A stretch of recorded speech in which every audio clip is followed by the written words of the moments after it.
How many bodies do we have? Or rather, how many bodies are we composing in our daily lives, each of us? I want to challenge you with the idea that a body is a field of movement relations. So think of your relation to your home, to each room in your home, as composing a movement field, a field of movement relations. Imagine, for example, the kitchen as not being a kind of dead Cartesian extension, but as made of a field of movements that you activate in that room, which will be quite different from the ones that you will be enacting when you are sitting in the office aligned with the perspectival interface of the computer, or when you are in the bathroom aligned with the mirror, with this enclosure space which is intimate but also highly aligned and normative, where you touch, where the body feels itself more precisely because it's this enclosure, and we have inherited from this disciplinary society this enclosure of the bathroom. The body feels itself, but it's also preparing itself to go outside into the world. So there's a whole set of alignments in every space. In the sofa, where you are aligned with the television, but also disaligned maybe as you sit and feel the body in a more relaxed way than in the office. So in each space, there is a different set of ways of moving. You can think of it as a flocking. In every space you flock around in a different way. In every space the whole body is readjusting its whole proprioceptive field. Proprioception, the internal sense of movement. So the body is a field which is, well, made of, one could start by saying made of 360 joints. This is very complex already, but it's just a tiny part. It goes down to cells, tissues deforming and so forth. So the entire field of the body deforms, transforms differently in every of these situations. It's readjusting non-consciously its posture continuously in relation to how you flock in every situation. Even if you are displacing, the body will be flocking around at the same time, right? So if you try to figure out each of these, I call them metabodies, that we enact daily in our relationships to what we are normally thinking as a single homogeneous space. In fact, they are not. Each of them are movement spaces.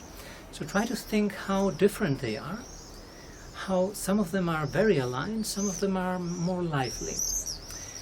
If you think of the office as you are aligned with the perspectival interface of the screen, the fixed point of vision of the screen, and the tiny little clicking movements that you do with your hands, this is perhaps the most immobile affordance that we have. Paradoxically, and there's a logic behind this, this is the one that makes us connected with a world, a planetary scale system of computation systems, right? This goes along with Jean Gebser used to say that the further you want to reach, the more you have to narrow your field. So this extension into planetary scale computation systems implies that we narrow down our entire kinesthetic and proprioceptive and multisensory spectrum to a fixed point of vision and the little algorithmic movements of the fingers and the eyes on the screen. This is the requisite to align ourselves with an interface that connects us to a world of algorithms that will in turn reorient us due to our narrowing of movement. So in that case we are connected to an entire planetary scale metabody of movements. But some of the other flocking behaviors we have in our house might also be planetary scale.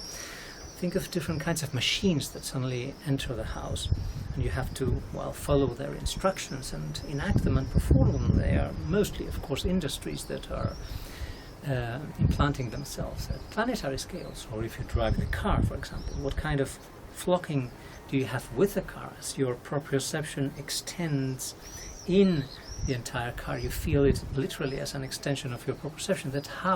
That's how we embody everything. That's how a musical instrument, a car, but each of them different. So the musical instrument is one that allows greater open-endedness. It doesn't have a prescribed functionality. It's more about the plurality of timbres and dynamics and rhythms that can come out of it. So its consistency is its openness, its sensitivity, its capacity to vibrate in more ways.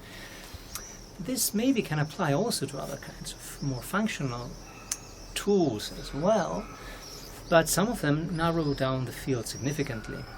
And still, the aliveness that you might feel with it, or the joy, say, of driving, will probably have to do with how you literally feel your proprioception extended, as well as narrowed. But there's an intensified quantification, but also an extension. It's narrowing. It's a very complex coupling, right? The kitchen is one of the richest ecosystems in the house. How you move there, the temporalities, the different kinesthetics that you have in the entire kitchen, the temporalities of the cooking and the timings of it all and so forth, and the textures and the smells, the richness of multisensory experience in a kitchen, which in our Western, educated, rich, democratic societies, maybe the kitchen tends to be associated to a kind of, well, lower class work and functionality. Instead, it's probably the richest ecosystem. So from a different perspective, it should be perhaps considered a higher kind of border space in the house, whereas maybe the office work of connecting oneself to planetary scale algorithms should perhaps be problematized as lesser. So this inheritance of prioritizing the more disembodied the better is the saying as it goes in our society. In Western, educated, rich, democratic societies, well, I think it's a very questionable paradigm. The idea also that the more educated, the more immobile. I think this also needs to be challenged.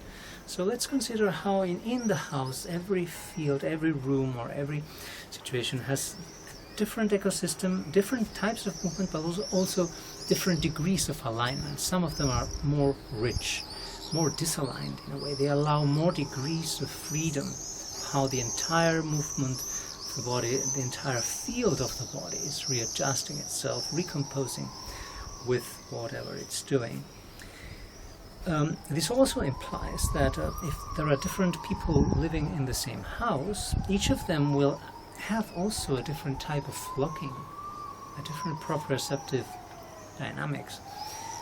This is important even for, say, living together with people and conviviality and so forth. Because we tend to assume that we are all, if we are in the same house, that we are all under the same homogeneous Cartesian extension, but in fact we're not.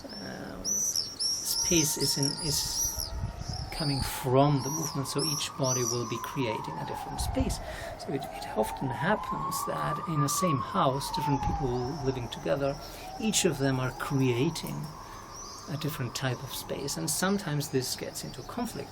Sometimes it can flow together into a kind of collective space, but it's not always the case. So I think paying attention to all this can help. And so what we will be approaching in all these workshops is actually not just the capacity to analyze these as if they were already kind of, say, immutable realities, the space in the kitchen, the space in the bedroom, my relation to the bed or the sofa and so forth.